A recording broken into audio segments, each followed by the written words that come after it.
अस्सलाम वालेकुम, मैं हूँ आपका ट्यूटर फ़रूख़ नदीम। आज कोल्ड ड्रा का हम अगला लेक्चर स्टार्ट करने जा रहे हैं। आज का लेक्चर जो है वो स्पेशली ऐसे लोगों के लिए जो लेज़र पे काम करते हैं, जो रोटर पे काम करते हैं, जो नॉर्मली जो पैटर्न और वेक्टर के ऊपर काम कर रहे होते हैं। पैरेलल हम सारी चीज़ें साथ लेके चलेंगे। प्रिंट मीडिया को भी हम देखेंगे। इसी तरह से हम जो सोशल मीडिया है हम उसकी भी एक्सरसाइजेज साथ-साथ करेंगे। चूँकि अभी जो हमारा एक रिदम चल रहा है वो चल रहा है लेज़र कटिंग, रोटर वगैरह के लिए, तो हम उसको भी लेंगे लेकिन साथ-साथ बाकी चीज़ों पे भी करेंगे। तो मैं मुख्तलिफ टाइमों पे मुख्तलिफ एक्सरसाइजेज जो है वो आप लोग के साथ शेयर करता जाऊँगा। आज की हमारी जो एक्सरसाइज है वो बिल्कुल एक बेसिक डिज़ाइन के ऊपर है। इसके लिए मैं यहाँ पे इंपोर्ट करूँगा, कंट्रोल आई के साथ आप फाइल इंपोर्ट कर सकते हैं। और उसके बाद आपने ये देखिए हमारे पास आइकन होता है, कंट्रोल आई इसकी शॉर्ट की है। यहाँ से हम इस फाइल को इंपोर्ट करेंगे। यहाँ पे आप देखें कि ये हमारे पास फाइल आ गई और इस फाइल को अगर आप गौर से देखें तो ये पैटर्न पे काम हुआ है, रिपीट हुई हुई हैं चीजें। अब सबसे पहला काम हमेशा याद रखिएगा, जब भी कोई डिजाइन आपके सामने आए आपने उस डिजाइन को स्टडी करना है। 2-4 मिनट आपने उस डिजाइन को देने हैं। उस डिजाइन के जो फीचर्स हैं, उस डिजाइन के अंदर जो वेक्टर यूज हुए हैं, आपने सबसे पहले उनको अंडरस्टैंड करना है। मैं अगर जूम करूं तो यहाँ पे आप देखिए ये एक कंप्लीट सर्कल है। इसी तरह से ये भी कंप्लीट सर्कल है, ये भी कंप्लीट सर्कल है, ये भी कंप्लीट सर्कल है। तो इसका मतलब है ये वाला जो डिजाइन है ये मुख्तलिफ सर्कल्स को यूज करते हुए बनाया गया है। मैं इसको जूम करके आपके करीब करूंगा और हम फिर देखेंगे कि हमारे पास ये वाला जो डिजाइन है इसमें कितने सर्कल वर्टिकली है और कितने हॉरिजॉन्टल।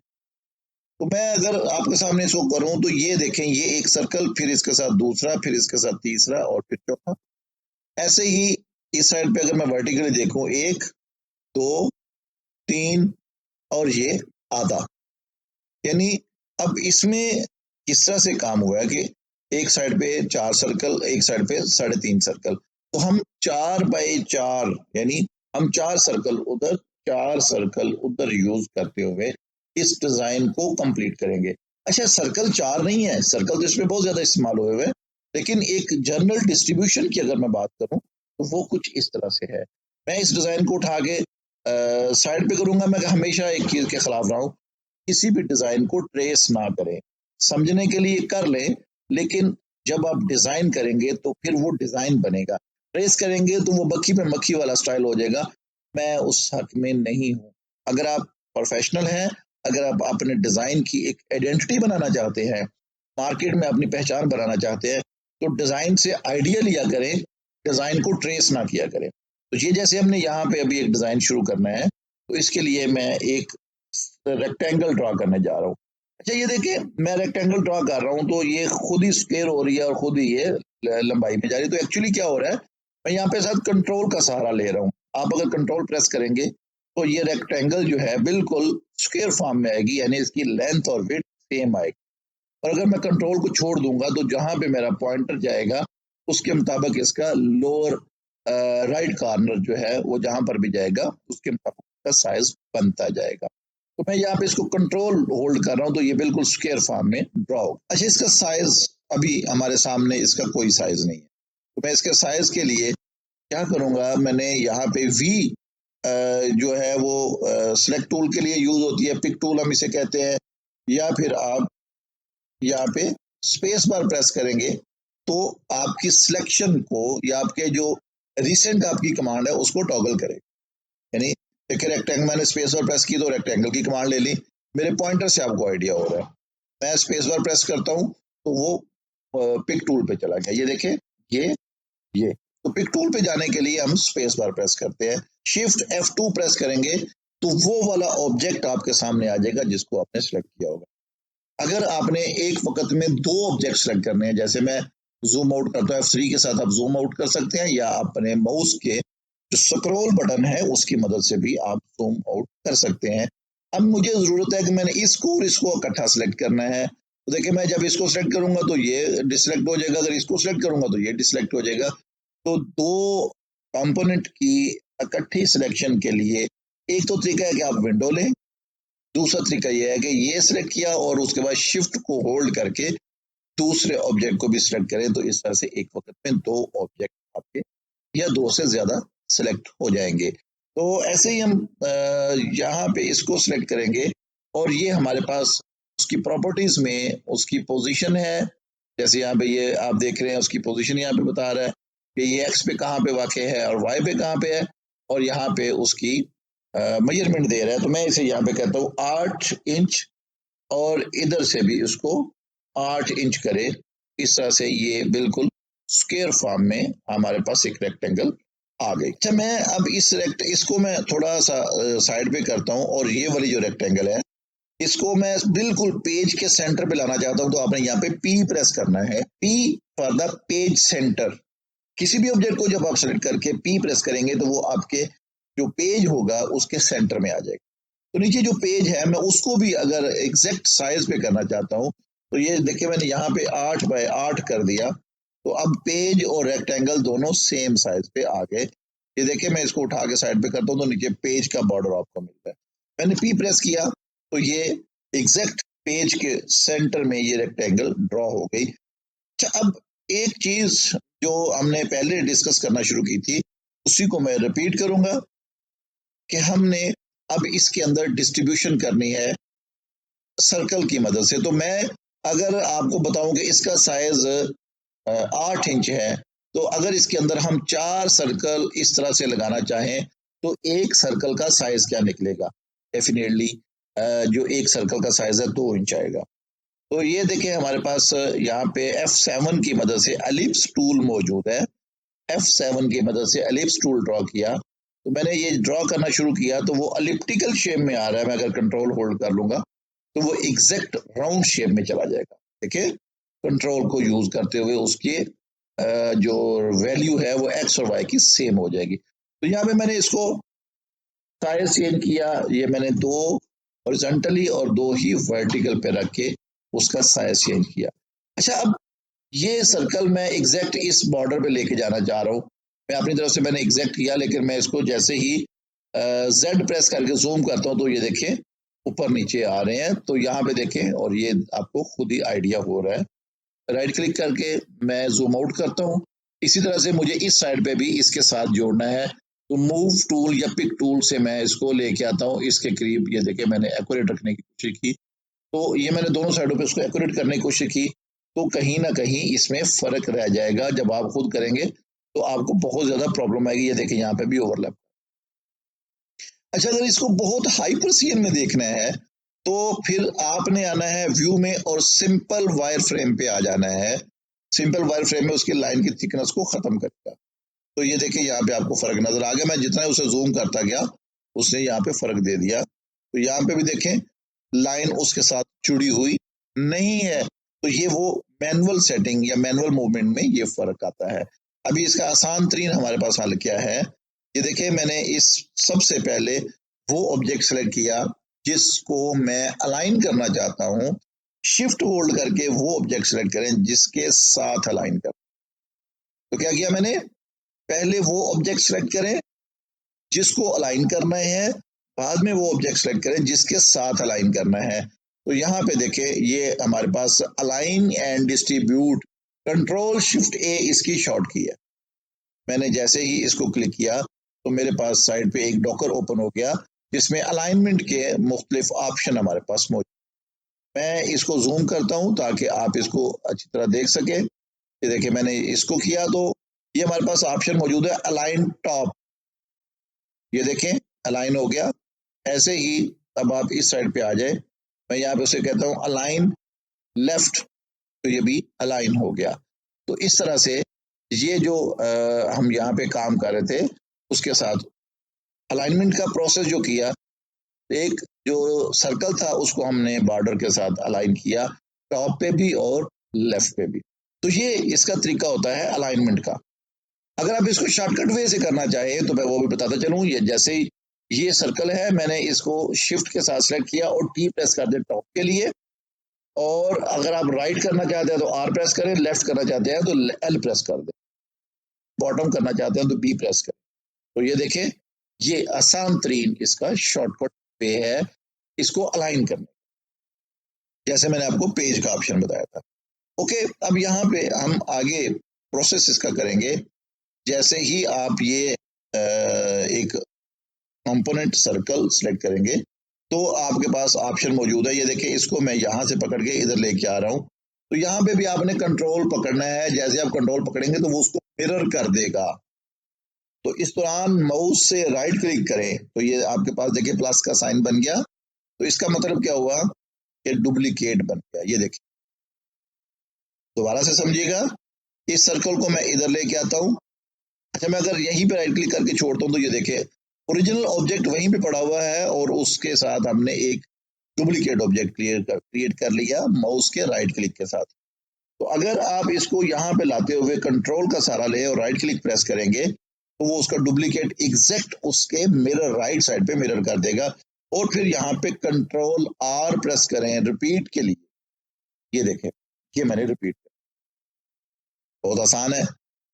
आपने जो भी प्रोसेस किया, अभी हमने उसका डुप्लीकेट बनाया मिरर फॉर्म में और फिर हमने उस ऑब्जेक्ट को सिलेक्ट करके वहां से उसको कमांड क्या दे दी, रिपीट की।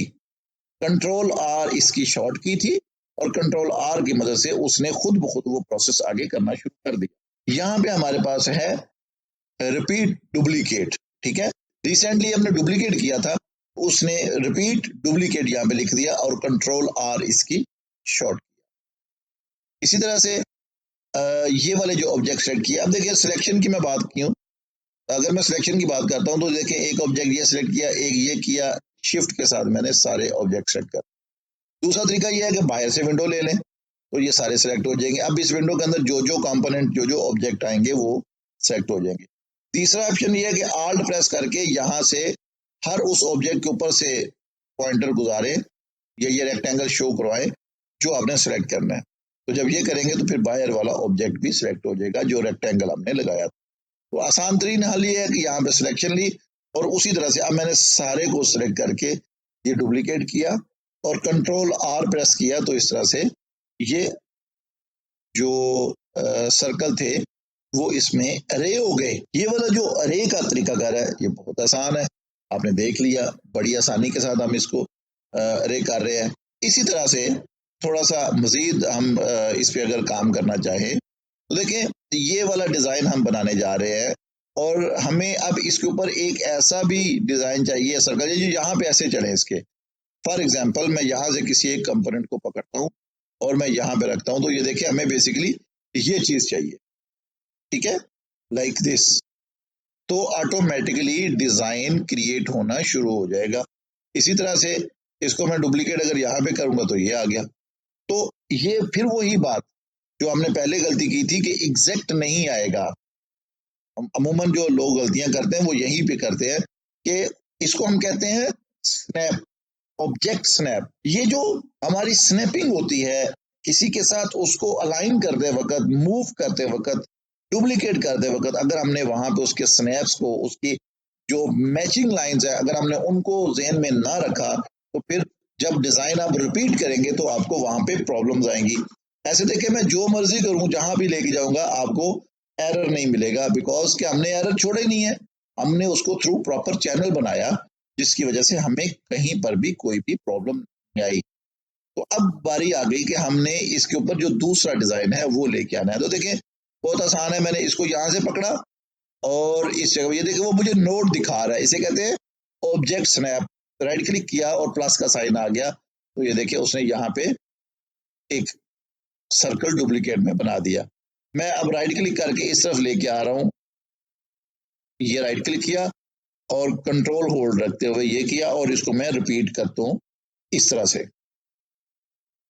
ऐसे ही अब इनको मैं आल्ट की मदद से ये बाहर बाहर से सिलेक्ट किया और इनको रिपीट कर दें ये इस तरफ, यानी डुप्लीकेट मैंने किया और अब इसको रिपीट करते हैं।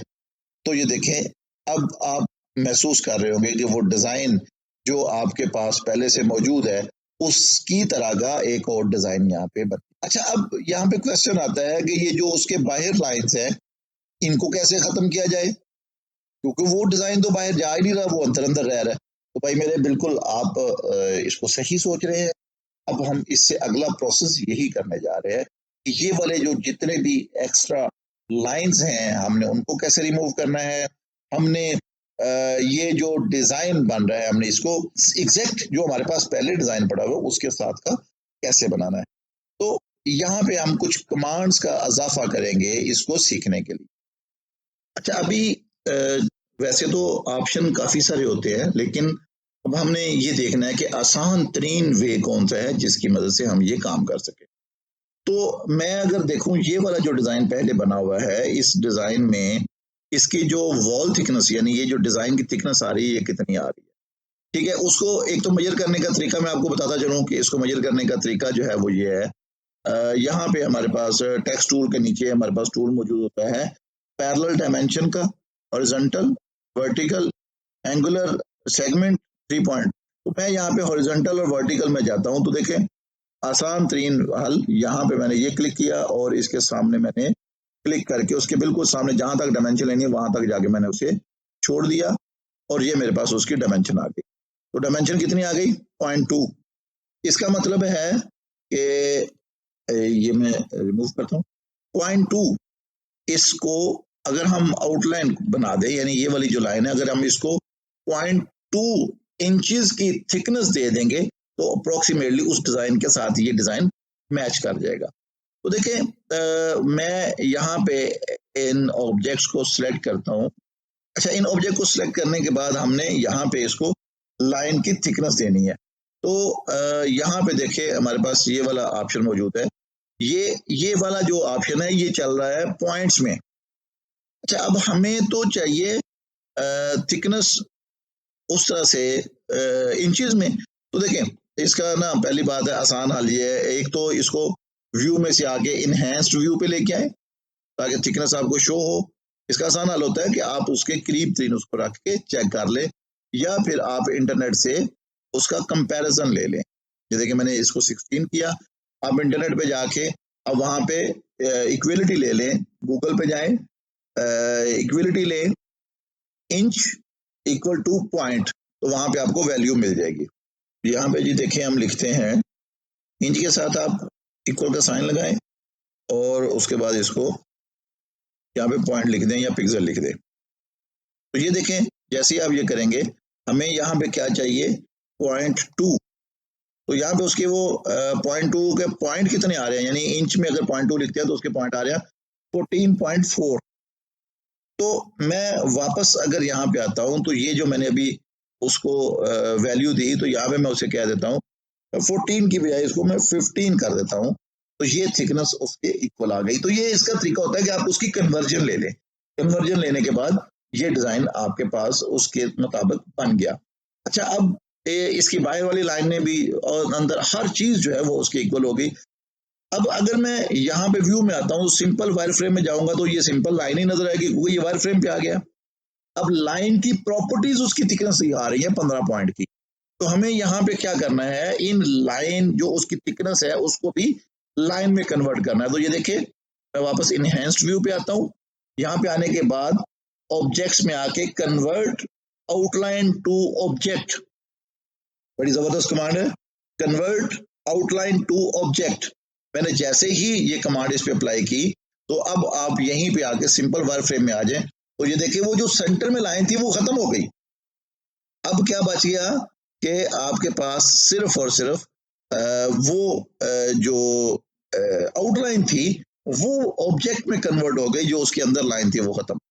तो ये बहुत ही आसान और खूबसूरत इसका सोल्यूशन था जो अभी हमने किया। अच्छा एक तो मैं इसको थोड़ा सा साइड पे करता हूँ, डिस्टर्ब कर रहा है, ये देखे एक तो ये बन गया। अब मैं अगर इसके व्यू में इसको इनहेंस पे लेके जाऊंगा तो आप देख सकते हैं कि उसके अंदर कुछ भी डिफरेंस नहीं आ रहा, बिल्कुल सेम इस डिजाइन के मुताबिक आ रहा है।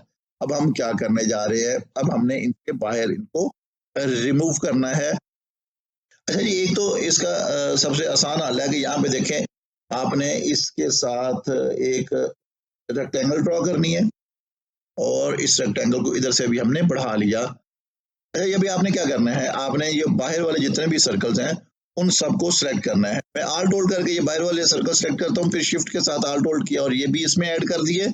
इसी तरह से शिफ्ट को होल्ड ही रखना है आपने और ये 3 इधर से ऐड किए और 3 इधर से ऐड किए। तो इस तरह से अब देखिए मैं अगर डिलीट करूंगा तो ये बाहर वाले सर्कल डिलीट हो गए, लेकिन मैंने अंडू किया, ये आपको सिर्फ दिखाने के लिए मैंने किया था। अब आप यहाँ पे आ जाएं और इनको आपस में वेल्ड कर दें। क्या करने जा रहे हैं? वेल्ड कर दें। जैसे ही आप इनको आपस में वेल्ड करेंगे तो आपने देखा वो सारे के सारे आपस में ट्रिम होके मर्ज हो गए हैं। तो इसी तरह से जब आप इतना काम करें तो आपने उसके बाद यहाँ पे आना है और रेक्टेंगल की मदद से इस एज को लेते हुए इससे थोड़ा सा बाहर ये ऑब्जेक्ट ड्रा किया और इसी तरह से इसको थोड़ा बड़ा कर दिया। इस ऑब्जेक्ट को सिलेक्ट करें जो आपके पास। अच्छा, ये ट्रिम करने का असूल होता है, जिसकी मदद से आप ट्रिम करना चाह रहे हैं वो पहले और जिसको ट्रिम करना है वो बाद में सिलेक्ट करना है। तो ये देखिए मैंने जिसकी मदद से ट्रिम करना है वो पहले सिलेक्ट किया और शिफ्ट के साथ मैंने इन ऑब्जेक्ट को सिलेक्ट करके यहाँ पे ट्रिम की कमांड अप्लाई कर। तो ये देखें अब इजी रहेगा, आप यहाँ पे इनहेंस व्यू में आ जाए तो भी आपके लिए आसान रहेगा। तो ये देखें इस तरह से ये मैं इधर से रिमूव करता हूँ। ऐसे ही मैं अब इस साइड पे रेक्टेंगल ड्रा करूंगा, इस रेफरेंस को यूज करें और ये देखें और ये पहले से सिलेक्ट किया, शिफ्ट के साथ मैंने उस ऑब्जेक्ट को सिलेक्ट किया जिसको ट्रिम करना है और यहाँ पे ट्रिम की कमांड लगाई और ये देखे हमारे पास ये ऑब्जेक्ट फिर मैं इसमें डिलीट कर देता हूँ। अगेन इस साइड पे आ जाए, यहाँ पे मैंने ये ऑब्जेक्ट एक ड्रॉ किया और शिफ्ट के साथ मैंने इनको सेलेक्ट करके ट्रिम किया तो ये भी ट्रिम होगी साइड। और अगेन फिर हम रेक्टेंगल ड्रॉ करेंगे इस साइड पे और यहाँ पे और बाद में मैंने इसको ऐड किया, इसमें ट्रिम की कमांड यूज की तो ये भी ट्रिम होगी। तो इस तरह से आप देख रहे हैं कि ये वाला डिजाइन हमारा बन गया। ये डिजाइन मुकम्मल नहीं हुआ, अभी सिर्फ बना है, आपको नजर आ रहा है। जैसे वायर फ्रेम में आप आएंगे आप देख सकते हैं कि अंदर से सारी की सारी लाइनें जो है वो उसी तरह से एक दूसरे को ओवरलैप कर रही हैं। जब हमने इसको किसी मशीन पे यूज करना है, वो लेजर पे कर रहे हैं या किसी और पे कर रहे हैं, तो वहां पे ये चीज नहीं चलेगी, वहां पे हमें थोड़ा सा इसको चेंज करना होगा, इनके तमाम एक्स्ट्रा लाइंस को रिमूव करना होगा। तो एक चीज यहाँ पे ये आ गई। दूसरा, इसको अगर आप चाहते हैं कि इसके बॉर्डर को बाहर निकालें और यहाँ पे इसको थोड़ा सा खुला करें तो वो भी एक इसमें ऑप्शन होता है। बहरहाल वो हम नेक्स्ट करेंगे डिस्कस। अभी आपने क्या करना है, बड़े ही आसान रास्ता है, तमाम ऑब्जेक्ट को सिलेक्ट करके आपस में बैठ, बस इतना काम करना है। जैसे ही आप तमाम ऑब्जेक्ट को सिलेक्ट करके यहाँ पे वेल्ड करेंगे तो इसको इनहेंस व्यू में लेके आए और आप देखें कि ये ऑब्जेक्ट जो है वो कंबाइन हो चुका है। कोई सा भी इसमें आप कलर फिल करें वो कलर भी उस पर अप्लाई हो रहा है। और अब आप खुद इससे अंदाजा करें कि ये दोनों डिजाइन आपके पास मौजूद हैं, एक ये वाला और एक ये वाला, और दोनों की सिमेट्री, गुलाई, हर चीज आपके सामने क्लियर है। तो ये बेसिकली तरीका होता है पैटर्न डिजाइन बनाने में। सिंपल मैं आता हूँ वायर फ्रेम में आता हूँ तो आप देखें कहीं पे कोई भी एक्स्ट्रा लाइन आपको नहीं मिलेगी, अदरवाइज जितनी इसके अंदर लाइंस होगी उतना डिजाइन डिस्टर्ब होगा और आपको काम करना मुश्किल होगा। मैंने इसको बहुत ज्यादा डिटेल में ले जाके बताने की कोशिश की, लेकिन जब आप इसको खुद बनाएंगे तो ये बहुत शॉर्टकट वे में बनेगा। इंशाल्लाह हमारी अगली जो एक्सरसाइजेज आएंगी उनमें आपको मजीद शॉर्टकट वे में बताऊंगा जिसकी मदद से आप ये डिजाइन क्विकली बना सकेंगे, आपको ज्यादा टाइम नहीं लगेगा। आपने सिर्फ एक सेगमेंट बनाना है, बाकी खुद रिपीट होता जाएगा और आपके पास डिजाइन भी आपके साइज के मुताबिक भी कंप्लीट होगा। हमारे साथ रहिएगा मैं इस उम्मीद के साथ कि ये डिजाइन आपको करना आ जाएगा, ये टेक्निक आपको आ जाएगी और आप इसके ऊपर आसानी काम कर सकेंगे। इससे पहले हमने एस्पायर की क्लासेस भी की, एस्पायर के अंदर भी आपने ये डिजाइन बनाने सीखे। एक वो आपके पास टूल आ गया और एक ये टूल आ गया। तो ये बेसिकली मैं इसकी एग्जांपल हमेशा ऐसे देता हूँ कि जब हम मल्टी टूल्स पे काम कर रहे होते हैं, वो उसकी एग्जांपल बिल्कुल ऐसे ही जैसे आपका एक वर्क बेंच होता है, उसके ऊपर आपके पास छोटी थोड़ी भी होती है, बड़ी थोड़ी भी होती है, पेचकस भी होता है, स्क्रू ड्राइवर जिसको हम कहते हैं। इसी तरह से मुख्तलिफ औजार छोटे बड़े सारे पड़े होते हैं। अब डिपेंड करता है कि आप काम किस तरह से करने जा रहे हैं, जिस तरह का आपको काम करना है आप उस तरह का औजार सेलेक्ट करते हैं। अब जरूरी नहीं होता कि आपने एक छोटा बारीक कील लगाना है, आप उसके लिए हैमर जो है 5 किलो का उठा ले, नहीं, उसके लिए हैमर छोटा ही चाहिए होता है। इसी तरह से अगर आपने बड़ा कील लगाना है तो छोटे हैमर से आप उसके साथ खेलते रहेंगे। तो भाई मेरे जितने भी सॉफ्टवेयर हैं मार्केट में, उन सब का इल्म होना ज़रूरी होता है। फिर देखा जाता है कि जिस टूल से, जिस सॉफ्टवेयर से अच्छा काम और साफ-सुथरा और जल्दी हो सकता है, आपने वो वाला फीचर उससे परफॉर्म कर लेना है, बाकी को आप दूसरे से कर। तो ये बेसिकली मुख्तलिफ टूल्स को सीखना, मुख्तलिफ टूल्स पे काम करना, ये ज़रूरी नहीं होता कि जी हम सभी पे काम करने लग जाएंगे। नहीं, बस देखा जाता है कि कहाँ पे कौन सा फीचर अच्छा काम करता है, जल्दी करता है, साफ सुथरा करता है, बस वहां पे वो यूज करे और आगे चलते जाए। दुआ में जरूर याद रखिएगा। इंशाल्लाह इन नई टेक्निक, नए ट्यूटोरियल के साथ दोबारा हाजिर होगा। अल्लाह हाफिज।